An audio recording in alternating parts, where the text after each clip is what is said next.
आज हम बात करने वाले हैं the SMC smart money concept. क्या आपने कभी सोचा है कि बड़े बड़े ट्रेडर्स मार्केट में हमेशा पैसा कैसे कमा लेते हैं जबकि रिटेल ट्रेडर्स हमेशा लॉस में रहते हैं। तो ये सब जुड़ा है स्मार्ट मनी कॉन्सेप्ट। जो स्मार्ट मनी कॉन्सेप्ट है ये एक्चुअली में इंस्टीट्यूशंस बड़े बड़े फंड मैनेजमेंट्स फर्म्स हो गई, ये यूज़ करते हैं और अपना पैसा यहाँ से बनाते हैं। और ये क्रिएट आईसीटी ने किया है।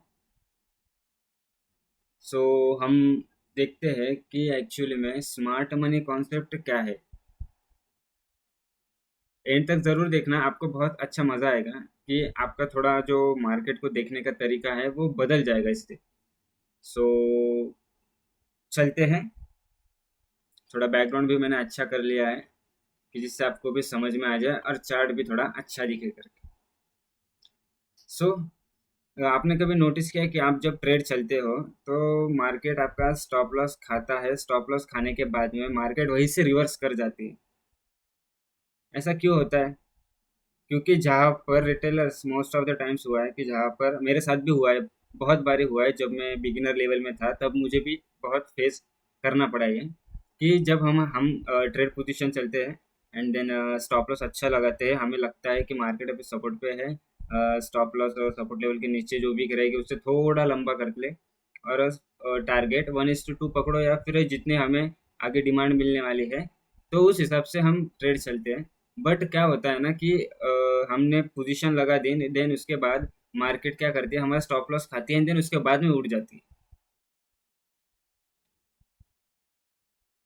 होता है, ये बहुत देखा है मैंने।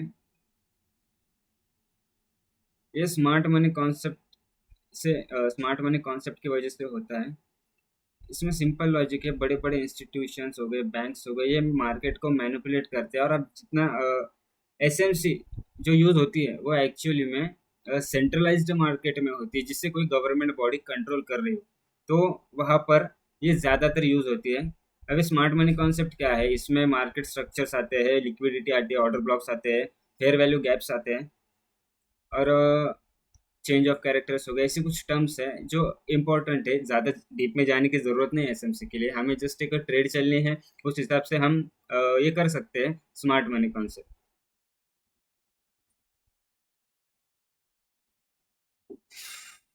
So smart money concept market को समझने का एक बहुत अच्छा वे है। रिटेल ट्रेडर्स इंडिकेटर्स के जरिए जैसे आरएसआई हो गया, एमएससीडी हो गया, ये इन सब चीज़ों पर मोस्ट ऑफ द ट्रेड करते हैं। तो अभी एसएमसी में जानना क्या है हमें। एसएमसी में हम तीन चीज़ें बहुत अच्छी तरीके से देखते हैं कि मार्केट का ट्रेंड, मार्केट अप ट्रेंड है, डाउन ट्रेंड है या फिर साइडवेज है। साइडवेज मतलब कंसोलिडेशन होता है मार्केट में। सो मैं आपको दिखाता हूँ कि ट्रेंडिंग मार्केट, ये तो आप देख ही रहे हो, ये भी एक ट्रेंडिंग मार्केट ही है। सो ना होता क्या है कि मार्केट मार्केट कुछ इस तरीके से अप ट्रेंड में चलती रहती है, लाइक दिस। ये मार्केट का अप ट्रेंड माना जाता है और जहाँ तक कि ये मार्केट का अप ट्रेंड होता है, सेम इसमें मार्केट जब किसी लेवल से आके यहाँ पर कुछ भी सीसीबी बनाने लग जाए या फिर ऊपर नीचे होने लग जाए तो इसे हम साइडवेज मार्केट कहते हैं, कंसोलिडेशन भरी। ये हमारी पूरी कंसोलिडेशन मार्केट है। और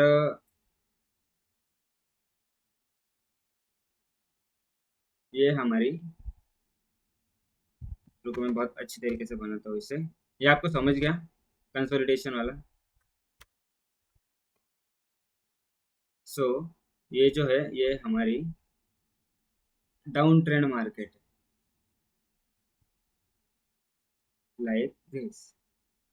सो ये हमारी डाउन ट्रेंड मार्केट है।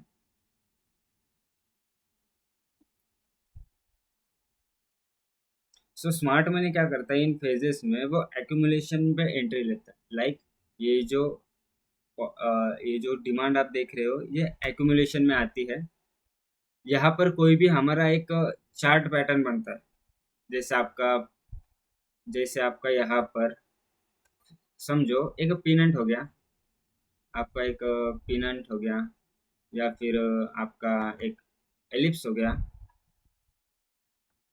आपका एक एलिप्स पैटर्न हो गया, तो ये कोई भी चार्ट पैटर्न हो सकता है। एक्यूमुलेशन मतलब मूव आना, सिंपल भाषा में। देन उसके बाद में यहाँ पर कंसोलिडेशन होता है, जिसे हम मैनिपुलेशन कहते हैं, जो कोई भी चार्ट पैटर्न बन सकता है। और उसके बाद में ये जो भी आता है ये डिस्ट्रीब्यूशन माना जाता है। सो ये एक्यूमुलेशन, मैनिपुलेशन और डिस्ट्रीब्यूशन पे बेस्ड है SMC, the smart money concept. तो अभी आप इसका ट्रेड में यूज कैसे कर सकते हो? तो अभी स्मार्ट मनी कॉन्सेप्ट में आपको सबसे पहले, आपने सुना भी होगा कि break of structures, change of characters, order blocks, FVGs, inducement, ये सब एसएमसी में आते हैं। और इसमें सबसे बड़ा लिक्विडिटी भी बहुत अच्छा खासा रोल प्ले करता है। मैं एज ए इंट्रोडक्शन दे रहा हूँ, मैंने अभी तक कोई स्टार्ट नहीं किया है, बट जस्ट एक ओवरव्यू दे रहा हूँ आपको कि हम जो कॉन्सेप्ट सीखने वाले हैं उसमें ये सब रहेगा। सो अभी हम बात करते हैं द ब्रेक ऑफ स्ट्रक्चर। आज मैं इसका स्टार्टिंग कर देता हूँ कि ब्रेक ऑफ स्ट्रक्चर होते क्या है।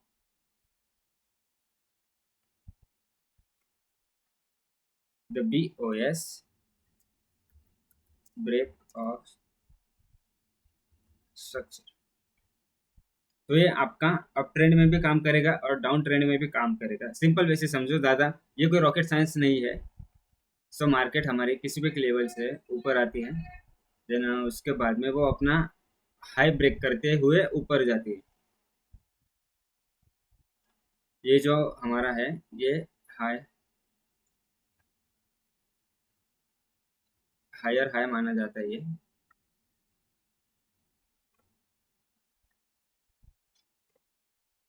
चलना, ये हमारे हायर हाइज होते हैं।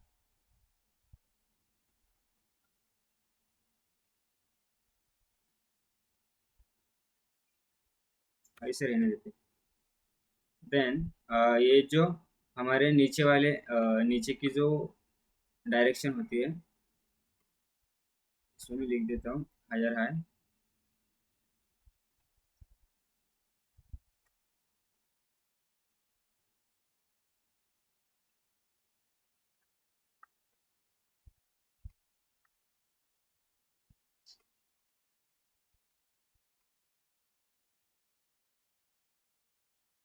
सो ये हमारा एक हायर हाई हो गया, ये सॉरी हायर लो हो गया, ये हमारा एक हायर लो हो गया। सो मार्केट क्या करती है, जब मार्केट अप ट्रेंड होती है तो यहाँ पर से उसके एक हाई को तोड़ते हुए जाती है। मार्केट उसके हाई को तोड़ते हुए जाती है लाइक दिस। तब मार्केट उसके स्ट्रक्चर्स जो रहते हैं उनको ब्रेक करते हुए ऊपर जाती। And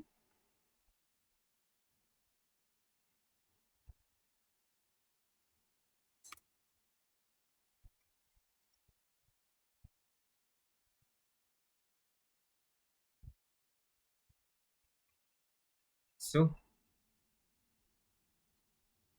this is the BOS, ये भी हमारा BOS है।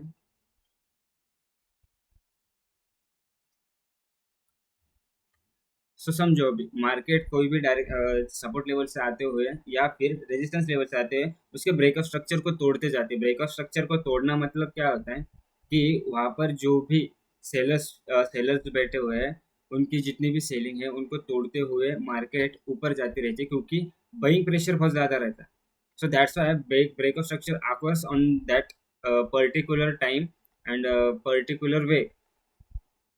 सो ब्रेक ऑफ स्ट्रक्चर जब तक होता नहीं है, अगर दो बार डिमांड और सप्लाई ना आए तो ट्रेंड का फॉर्मेशन नहीं होता है। ट्रेंड का फॉर्मेशन होने में ब्रेक ऑफ स्ट्रक्चर का बहुत ज़्यादा इंपॉर्टेंस माना जाता है। बस ये सिर्फ ब्रेक ऑफ स्ट्रक्चर को देख के हम ट्रेड नहीं कर सकते, इसके साथ में बहुत सी चीज़ें देखना पड़ती है हमें। और ये जो भी आपको दिख रहा है, ये वाला जो सप्लाई आई है ये हमेशा ब्रेक ऑफ स्ट्रक्चर होने के वक्त में या फिर ट्रेंड शिफ्ट होता है, तो ट्रेंड शिफ्ट होने के लिए हाफ सप्लाई या फिर हाफ डिमांड आना बहुत ज़रूरी है। अगर अप ट्रेंड है मार्केट तो हाफ सप्लाई रहेगी, और अगर डाउन ट्रेंड है मार्केट तो हाफ डिमांड रहेगी। सो ट्रेंड शिफ्ट ऐसे होता है। यहाँ पर आपको कोई भी बड़े पैटर्न्स दिखेंगे जो मार्केट को गिराने की पूरी कोशिश कर रहे हैं, बट मार्केट पहला वाला जो प्रीवियस प्रेशर है उसको फेल करने के बाद में मूव दे रहा है। सो जो ट्रेडर्स बैठते हैं तो वो जानते हैं, उन्होंने उतनी स्टडी की हुई रहती है कि यहाँ पर वो जो पोजीशन लगाते हैं तो यहाँ पर कोई हाई वगैरह रहेगा जो प्रीवियस में है, तो रिवॉर्ड रेशियोज अच्छे खासे निकाल लेते हैं इसमें। सो आज के लिए आपका जो ब्रेक ऑफ स्ट्रक्चर का जो कॉन्सेप्ट था मैंने बहुत अच्छी तरीके से समझा दिया है आपको। ज़्यादा डिप में जाओगे तो आप भी कंफ्यूज हो जाओगे। सो अभी सिर्फ बेसिक्स के लिए बेसिक समझो कि ब्रेक ऑफ स्ट्रक्चर मार्केट के ट्रेंड शिफ्टिंग में बहुत ज़्यादा हेल्प करता है। बाकी फिर हर संडे में एसएमसी का जितना भी नॉलेज है मेरे पास में उतना मैं आपको प्रोवाइड करता रहूँगा, और इसकी बहुत अच्छे तरीके से प्रैक्टिस करना। और अगर ये आपको प्रैक्टिस करनी है तो मैं आपको और एक चीज़ बताऊंगा, इसे आप प्रेफर करें लाइन चैट में। लाइन चैट में बहुत अच्छी तरीके से समझ में आ जाएगा। सो आप देख ही सकते हो लाइव में ही बन रहा है कि मार्केट एक ऐसा इंटरचेंज लेवल पे आई, यहाँ पर उसने उसका ब्रेक ऑफ स्ट्रक्चर किया, एक ब्रेक ऑफ स्ट्रक्चर हो गया। देन उसके बाद में ये एक ब्रेक ऑफ स्ट्रक्चर हो गया,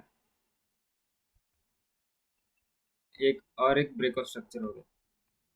आप जब भी नोटिस करो कि जब जब वो ब्रेक ऑफ स्ट्रक्चर तोड़ रही है तो मार्केट मूव बढ़ा दे रही है, डबल दे रही है। आप देखो यहाँ पे हाफ सप्लाई, फिर यहाँ पे थोड़ी सप्लाई बढ़ी, बट इसको मार्केट ने फेल कर दिया। फेल करने के बाद में मार्केट अपने ऊपर ही जा रही है। सो ब्रेक ऑफ स्ट्रक्चर ऐसे काम करता है। अगर आपको वीडियो अच्छी लगी हो गाइस तो मुझे अप्रिशिएट करना, और अगर कुछ भी गलत लगा हो इस वीडियो में तो आप बेझिझक कमेंट्स में मुझे बता सकते हो कि ये गलत हुआ। नेक्स्ट टाइम मैं डीपली कॉन्वर्सेशन करूंगा आपके साथ में, जिससे कि मेरी भी नॉलेज बढ़े और आपको भी मज़ा आए वीडियो देखने में, और आप भी यहाँ से कुछ तो भी सीख के जाए। सो मिलते हैं अगले वीडियो में गाइस।